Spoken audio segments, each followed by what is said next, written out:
Hello everyone, I am Ifra. Hope you are doing well. तो start करते हैं आज का टॉपिक। आज हम पढ़ने वाले हैं कुछ कॉन्सेप्ट्स के बारे में अकाउंटिंग के। तो अभी क्या है, बिजी हमने इंस्टॉल करना तो आपको बता दिया, बट इसमें अभी क्या है कि थ्योरेटिकल ही चल रहा है सारा जो टॉपिक है, क्योंकि जब तक आपको थ्योरी समझ नहीं आएगी आप उसको अच्छे से प्रैक्टिकल नहीं कर पाएंगे। तो इसीलिए क्या चल रहा है, अभी कुछ आज कॉन्सेप्ट्स के बारे में पढ़ने वाले। बेसिक कॉन्सेप्ट क्या होते हैं अकाउंटिंग के, ये हम देखेंगे।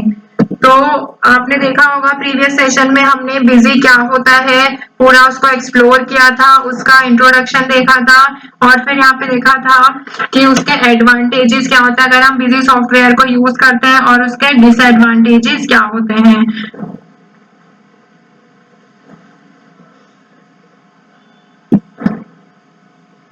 तो आज क्या पढ़ने वाले हैं हम, इसमें कॉन्सेप्ट्स के बारे में देखेंगे कि बिजनेस एंटिटी कॉन्सेप्ट क्या होता है, डुअल एस्पेक्ट कॉन्सेप्ट क्या होता है, और अकाउंटिंग पीरियड कॉन्सेप्ट क्या होता है।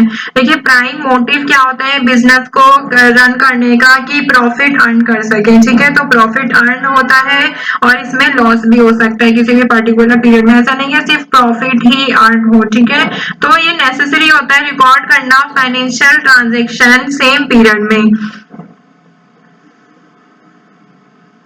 Financial accounting is an effective tool to record, क्या होता है, काफी ज्यादा इफेक्टिव टूल होता है रिकॉर्ड करने का, समराइज करने का, क्लासिफाई करने का फाइनेंशियल ट्रांजेक्शन को, जो कि आपको मैं बता चुकी हूँ। अकाउंटिंग क्या होता है, रिकॉर्ड करता है, क्लासिफाई, समराइज करता है फाइनेंशियल ट्रांजेक्शन को, एनालाइज करता है उसको, इंटरप्रेट करता है उसके रिजल्ट को।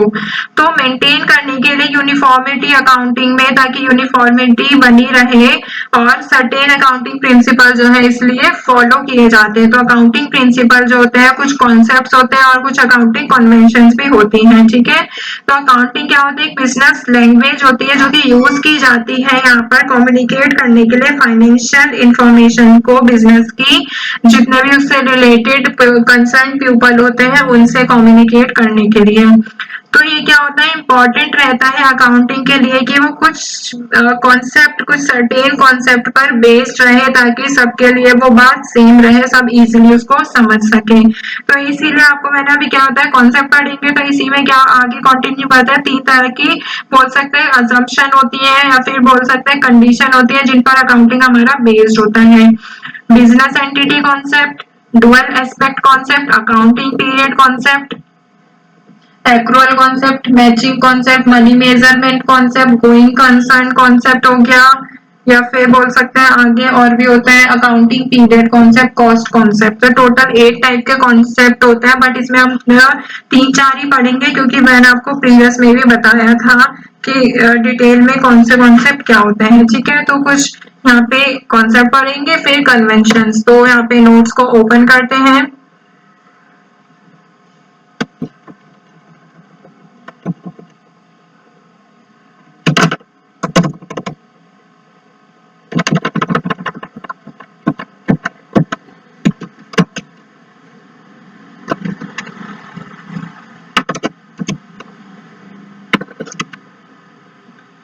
यहाँ पे लिखेंगे कॉन्सेप्ट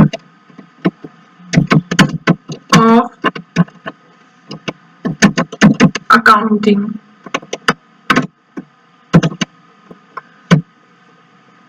तो फर्स्ट कॉन्सेप्ट क्या होता है, बिजनेस एंटिटी, जिसके बारे में आज हम पढ़ने वाले हैं।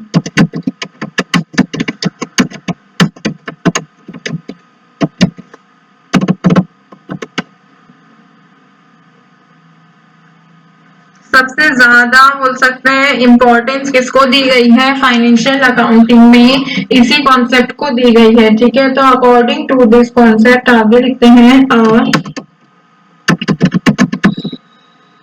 Business is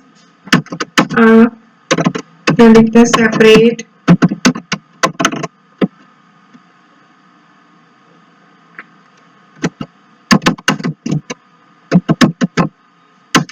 from its owner. अपने ओनर से बिजनेस क्या होता है, अलग होता है। इसके इस कॉन्सेप्ट के थ्रू ये कहा गया है कि बिजनेस, देखिए बिजनेस ओनर का होता है, ओनर ही बिजनेस को स्टार्ट करता है, बट इसमें क्या कहा गया है, ओनर अलग है, बिजनेस इसके लिए अलग माना गया है।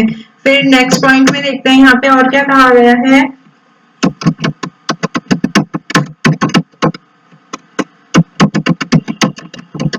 business transactions are recorded from the point of view of business entity,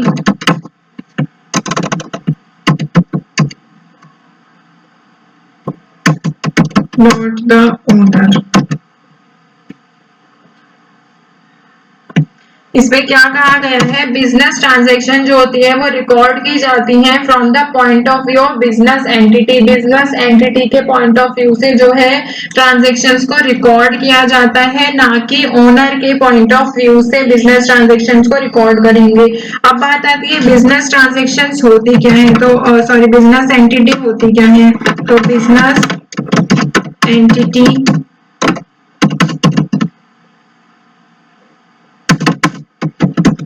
can be a company, firm or proprietors।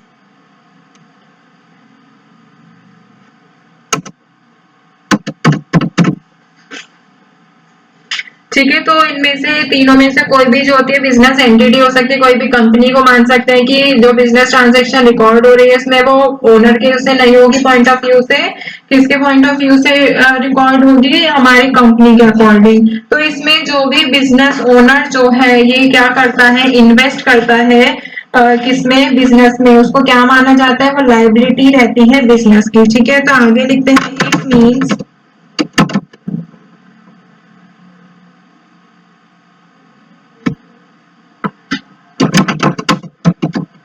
the owner,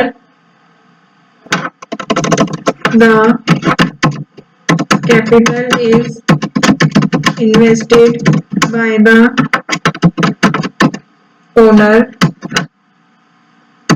is liability of the business। इसमें कहा गया है कि जो कैपिटल इन्वेस्ट की जाती है ओनर के थ्रू बिजनेस में, उसको क्या माना जाता है, बिजनेस की लायबिलिटी माना जाता है। तो इसमें ऐसा क्यों कहा गया है कि वो बिजनेस की लायबिलिटी है, क्योंकि ओनर को, जो फर्म का है, कंपनी का ओनर है, उसको कैसा कंसिडर किया जाता है, इसमें क्रेडिटर होता है वो बिजनेस का। ठीक है, to extent of their capital, इसीलिए क्या माना गया है उसको, उसकी जो कैपिटल इन्वेस्ट की जाती है बिजनेस में उसको लायबिलिटी माना जाता है। तो अगर मैं आपको इसको एग्जांपल के थ्रू समझाती हूँ बिजनेस एंटिटी कॉन्सेप्ट को, तो मान लेते हैं, देखिए, when the proprietor contributes his capital in the business. ठीक है, प्रोप्राइटर ने कंट्रीब्यूट किया कैपिटल बिजनेस में, तो वो कैश या फिर बैंक अकाउंट वहां पे क्या रहेंगे, डेबिटेड रहेंगे। ठीक है, और कैपिटल अकाउंट क्या रहेगा, क्रेडिट, क्योंकि बिजनेस में पैसा आया, कैपिटल आई, तो वो क्या हो जाएगा, बिजनेस में पैसा आया तो क्रेडिट, और वहां पे कैश और बैंक अकाउंट क्या रहता है, डेबिट रहता है। जो अमाउंट क्रेडिट है कैपिटल का, वो क्या हो जाता है, एक तरह से बिजनेस की लायबिलिटी होती है towards the proprietor, towards the owner. ठीक है, तो आई होप आपको समझ आया होगा कि यहाँ पे बिजनेस एंटिटी कॉन्सेप्ट क्या कहना चाहता है, कि जो बिजनेस है और जो बिजनेस का ओनर है वो दोनों सेपरेट होते हैं, एक नहीं होता है, तो दोनों को यहाँ पे अलग अलग माना जाता है। तो फर्स्ट हमारा यहाँ पे बिजनेस एंटिटी कॉन्सेप्ट कंप्लीट होता है। नेक्स्ट सेशन में हम क्या कंप्लीट करने वाले हैं, डुअल एस्पेक्ट कॉन्सेप्ट और अकाउंटिंग पीरियड कॉन्सेप्ट, फिर आगे कन्वेंशन की ओर चलेंगे। तो आई होप आपको आज का समझ आया होगा, इतना हार्ड नहीं है यहाँ पे बिजनेस एंटिटी कॉन्सेप्ट में, बस आपको इतना याद रखना है कि जो बिजनेस है और जो बिजनेस का ओनर है वो दोनों अलग अलग होते हैं। ऐसा नहीं है कि बिजनेस के ओनर का है तो यहाँ पे क्या मानेंगे, हम उनको एक ही पॉइंट ऑफ व्यू से मानेंगे, ऐसा नहीं होता। बिजनेस में ट्रांजैक्शन भी उसकी बिजनेस एंटिटी के थ्रू ही यहाँ पे पॉइंट ऑफ व्यू से, उसके पीओवी से मानी जाती है, रिकॉर्ड की जाती है। तो ये सब जो मैं अभी कॉन्सेप्ट पढ़ा रही हूँ, ये सब हम किस में यूज करेंगे, यहाँ पे बिजी सॉफ्टवेयर में जब ट्रांजैक्शंस को रिकॉर्ड करेंगे तो इसमें एंट्रीज कैसे करेंगे, बिजनेस एंटिटी के पीओवी से करेंगे, इसीलिए मैं आपको ये सारी चीजें पहले ही क्लियर कर रही हूँ। तो टॉपिक को एंड करते हैं, मिलते हैं नेक्स्ट सेशन में, stay tuned and thank you.